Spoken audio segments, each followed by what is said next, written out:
aago méje ti lù.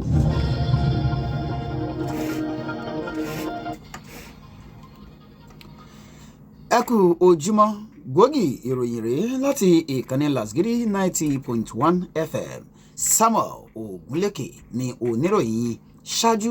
ẹgbẹ́ àwọn kókó tó jẹyọ nínú ìròyìn fún tàárọ̀ yìí.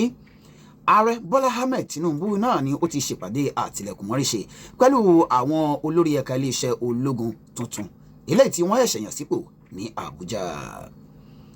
APC náà ni ó ti fìdí rẹ̀ múlẹ̀ pé gómìnà Bíọ́dún Oyèbámíjí ti ìpínlẹ̀ Èkìtì náà ni wọ́n ti panu pọ̀ yàn gẹ́gẹ́ bí olùdíje láti inú ẹgbẹ́ òṣèlú APC fún ipò gómìnà lọ́dún 2026 ní ìpínlẹ̀ ọ̀hún. Kabiru Turaki náà ni ó ti fi ìwé mo fẹ́ díje du ipò alága ẹgbẹ́ òṣèlú PDP eléyìí tí ó ti gbà tí ó ti fi ṣọwọ́ sí olú iléeṣẹ́ ẹgbẹ́ òṣèlú PDP. Láti ilẹ̀ òkèèrè ẹni tí ó jẹ́ olùdíje tako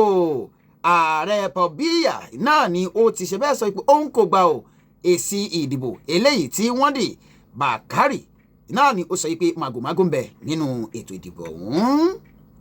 Láti ẹ̀ka eré ìdárayá fún tàárọ̀ yìí Juventus náà ló ti fọwọ́ sí ju ilé fún ẹni tí ó jẹ́ akọ́nimọ̀ọ́gbá wọn Igor Tudor látàrí wípé ó kò ṣe dáadáa tó.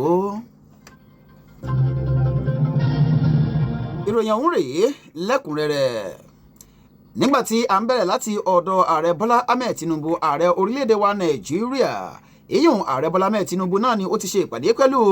àwọn àṣẹ̀ṣẹ̀yàn sípò ní iléeṣẹ́ ológun orílẹ̀-èdè wa Nàìjíríà ní ilégbèé ààrẹ ilé tí ń bẹ ní Àbújá. Eléyìí náà ni ó wáyé lẹ́yìn ọjọ́ díẹ̀ eléyìí tí wọ́n ti kéde àwọn èèyàn sípò ọ̀hún ní iléeṣẹ́ ológun. Ní báyìí ẹni tí ó jẹ́ olórí ẹ̀ka ètò ààbò èyún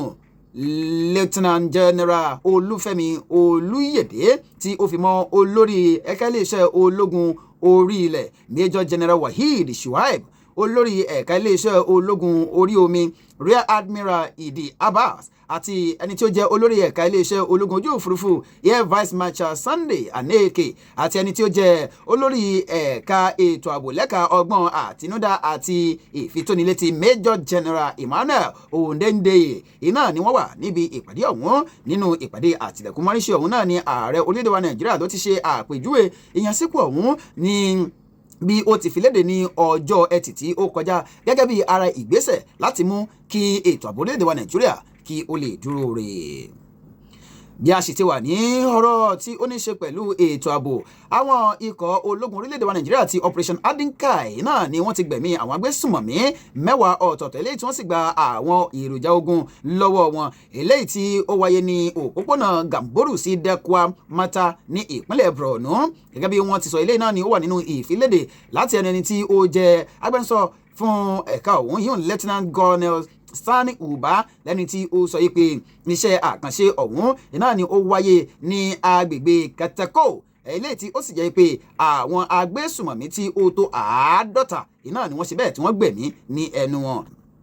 Ní báyìí lẹ́ka ètò òṣèlú gómìnà Bíọ́dún Oyèbámíjí náà ni ẹgbẹ́ òṣèlú All Progressives Congress ní ìpínlẹ̀ Èkìtì ni wọ́n ti panupọ̀ pé òun náà ni yóò jẹ́ olùdíje wọn nínú ètò ìdìbò sí ipò gómìnà lọ́dún 2026. Eléyìí náà ni ó wáyé níbi ó ti jẹ́ pé gbogbo àwọn tí wọ́n jẹ́ aṣojú dìbò tí wọ́n tó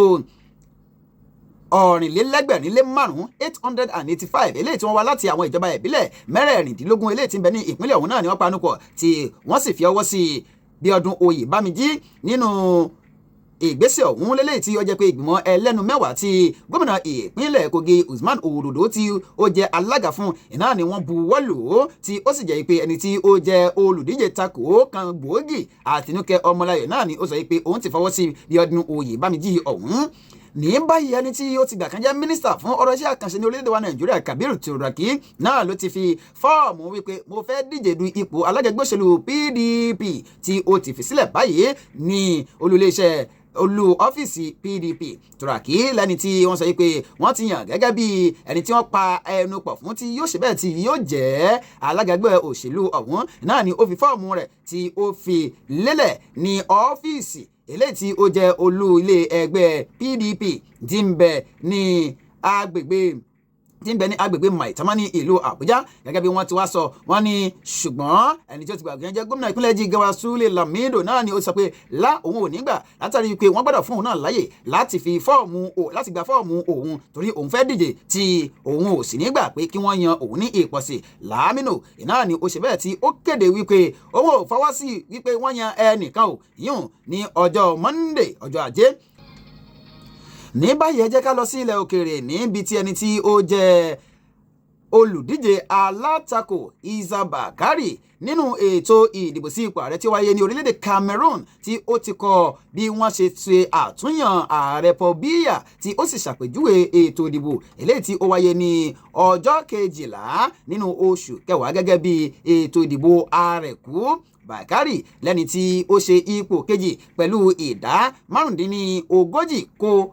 èjì yóò 35.2%. Iná ni ó ṣe bẹ́ẹ̀ tí ó sọ wípé òun lòun jáwé olúborí tí ó sì jẹ́ pé àwọn ìgbìmọ̀ tó ní ṣe pẹ̀lú ètò ìdìbò ọ̀hún náà ni wọ́n ṣe màgòmágó tí wọ́n sì sọ pé Biya náà ló jáwé olúborí pẹ̀lú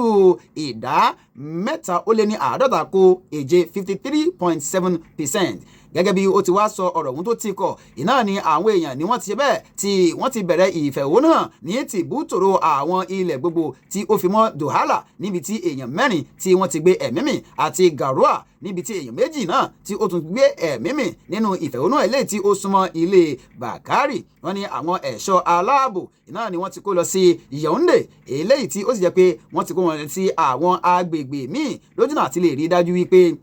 wọ́n mú kí àlàáfíà kí ó jọba níbi ẹni ọdún 92 years tí ó jẹ́ Biya tí yóò máa ṣe bẹ́ẹ̀ tí yóò máa tẹ̀síwájú nínú ìṣèjọba rẹ̀ eléyìí tí ó ti lò odidi bíi 40 ọdún ó lé sẹ́yìn.